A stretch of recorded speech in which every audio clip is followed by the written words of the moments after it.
পশ্চিমবঙ্গে জোড়া ভোটে বিজেপির কাছে শোচনীয় পরাজয় রাজ্যের শাসক দল তৃণমূল কংগ্রেসের। একটা নয় শুভেন্দুগড়, কিন্তু আরেকটি। চলুন বিস্তারিত দেখে নেওয়া যাক। তবে তার আগে ছোট্ট অনুরোধ, ভিডিওটি ভালো লেগে থাকলে লাইক, কমেন্ট, শেয়ার এবং সাবস্ক্রাইব অবশ্যই করে দেবেন। শুভেন্দুগড়ে ফের বিজেপির জয় জয়কার। পূর্ব মেদিনীপুর যে বিজেপির শক্ত ঘাঁটি, তা আরও একবার প্রমাণ হয়ে গেল। খেজুরিতে তৃণমূলকে হেলায় হারালো গেরুয়া শিবির। খেজুরিতে জিতে বিজেপির বক্তব্য, সমবায় দুর্নীতির জেরে মানুষ তৃণমূলকে প্রত্যাখ্যান করছে। খেজুরি বিধানসভা এলাকায় আমজাদনগর ঠাকুরচক সমবায় সমিতির পরিচালন প্রতিনিধি নির্বাচনে এই দিন ভোট হয়। সকাল থেকেই টানটান উত্তেজনা ছিল নির্বাচনকে ঘিরে। কড়া পুলিশি নিরাপত্তার মধ্যে 12টি আসনে ভোট হয়।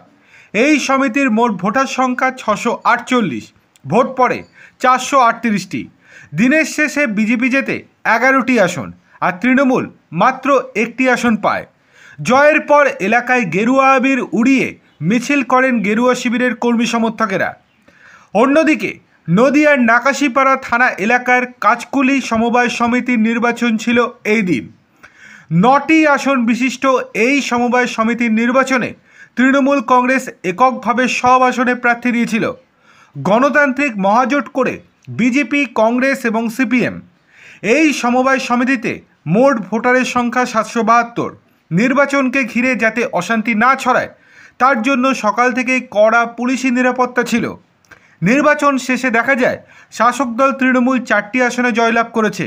রাজ্যের বিরোধী দল এবং তাদের জোটসঙ্গী 5টি আসনে জয়লাভ করেছে। অর্থাৎ বিজেপি, সিপিএম এবং কংগ্রেস মিলে 5টি আসন পেয়েছে এবং তারাই বোর্ড গঠন করছে।